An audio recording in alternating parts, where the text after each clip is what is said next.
Welcome back to MotoringBox. I'm Sean McKellar and today we are talking car batteries. Now this is the battery out of my 2004 BA Falcon XR6 Turbo and it's shot because it's too old and the car's also been sitting around for a hell of a long time. So these things are known as 12-volt batteries. You knew that already. So you would expect if you put a voltmeter between these posts and it reads 12 volts, you're golden and the battery is fully charged. But actually 12.0 volts is actually the threshold where these batteries are considered to be fully flat. And when they're full, they should be reading around 12.6, 12.7, maybe even 12.8 volts. So this is really why you should have a voltmeter in your tool arsenal.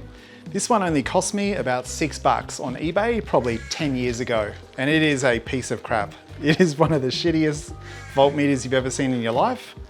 But it still works. It is just the simplest thing. It's got a little LED readout on there, but you should absolutely have one of these things. Find the cheapest one you can and check your battery periodically, because sometimes you do not always get a warning that the battery is going flat until it's suddenly one morning or on the way home from work when you go and start the car, it won't actually start the engine, leaving you stranded.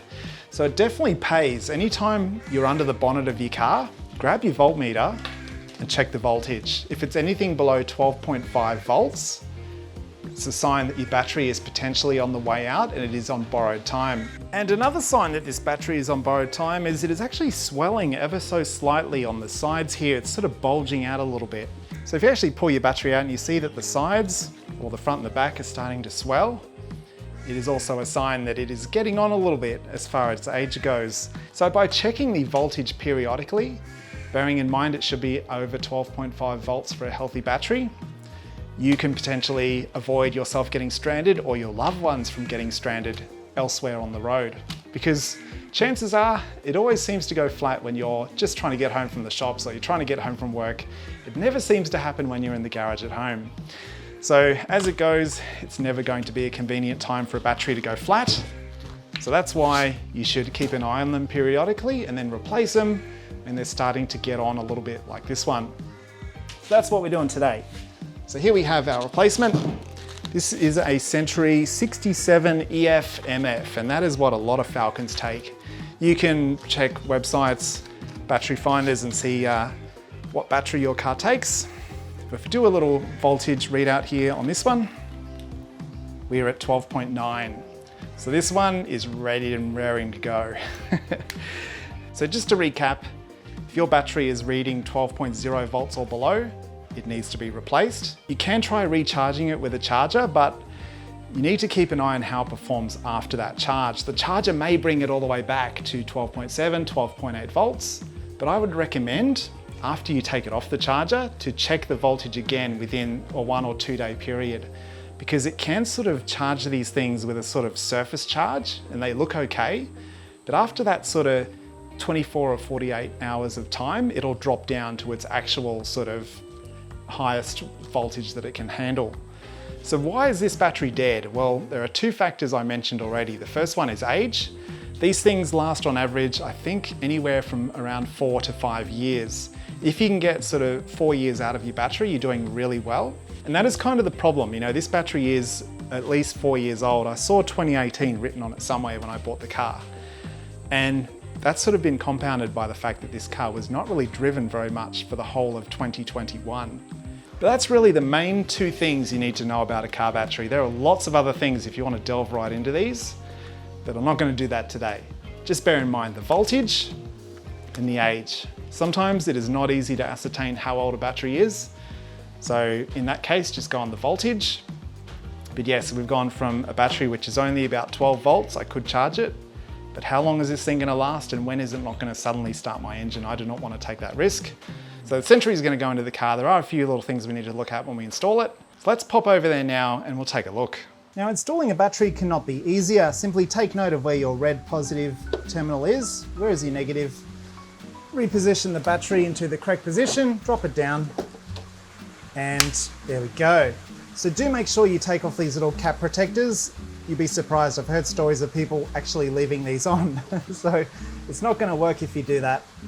And we can put our battery hold down on.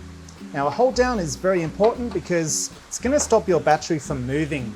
like the name would suggest, because you don't want your battery to be flopping around whilst you're driving. When you're cornering, when you're braking, heavens forbid if you have an accident, you definitely want your battery to be held down nice and tight. Because if these little posts here, the terminals, come into contact with anything metal, they're going to short out, they're going to potentially blow up your battery. So the hold down doesn't need to be super tight. Just turn it until you start getting some resistance and then go another, say, 2 or 3 turns. Make sure your battery's nice and tight. If it doesn't move, it's tight enough. So on a battery installation, we've got to connect the positive first, then the negative. If you're removing your existing battery, you do the opposite. So it's negative off first, then the positive off, then you take it out.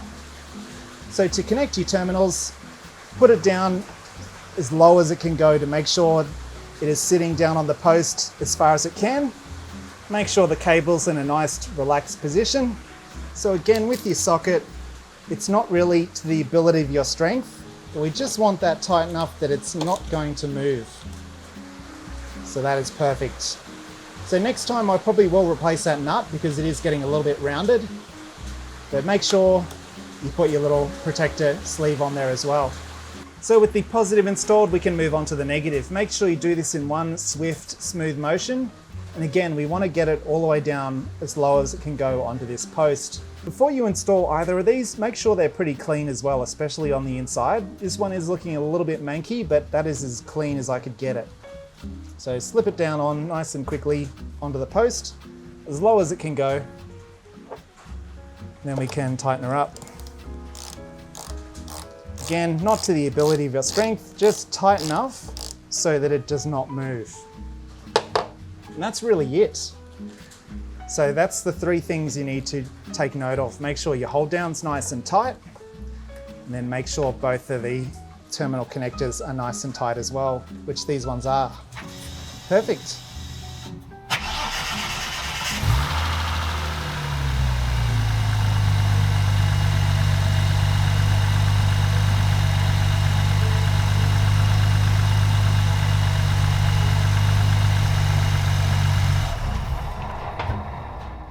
And that's it, it is that simple. So do this for yourself, do it for your family, because there is nothing worse than getting stranded when you're out and about with a car that won't start. At best, it'll be a mild inconvenience. At worst, it could be potentially life-threatening. So it is very important, vital in fact, I would say, to make sure your battery is in healthy condition and that it is fully charged. Because if you're driving the car often, if your battery is fairly new and good condition, it should always be above 12.5 volts at a minimum. If it's not, there is a problem. Has the battery got a problem, or has the vehicle's charging system got a problem? Or is there some sort of parasitic loss or some sort of accessory in your car which is drawing power when it isn't running and draining this? Things like dash cams that are hardwired can actually have a standby mode and operate when the vehicle is parked. Be careful, because things like that can bring your battery down below 12.5 volts. And again, the longer it spends below 12.5, the more damage is going to be done and the shorter this thing is going to last. You'll note how quickly this thing cranked over. I've never heard this thing start that fast, I tell ya. So you don't really notice that the thing is cranking slower and slower. It just sort of sounds normal, and because it happens over such a gradual amount of time, you don't really notice how slow it's cranking until it's too late. So that's it, guys. In summary, batteries are something which is often overlooked because it is a bit of a mystery as to how they work. But really, you don't really need to know how they work. You just need to know how to check them, which I've explained to you in this video. And by knowing how to check them, you're potentially going to avoid getting stuck on the side of the road, and you're going to stay safe. You're going to be able to enjoy your car, because without these, without being able to start your car, you can't do anything. So thank you very much for watching. Have a good one. I'll see you next time.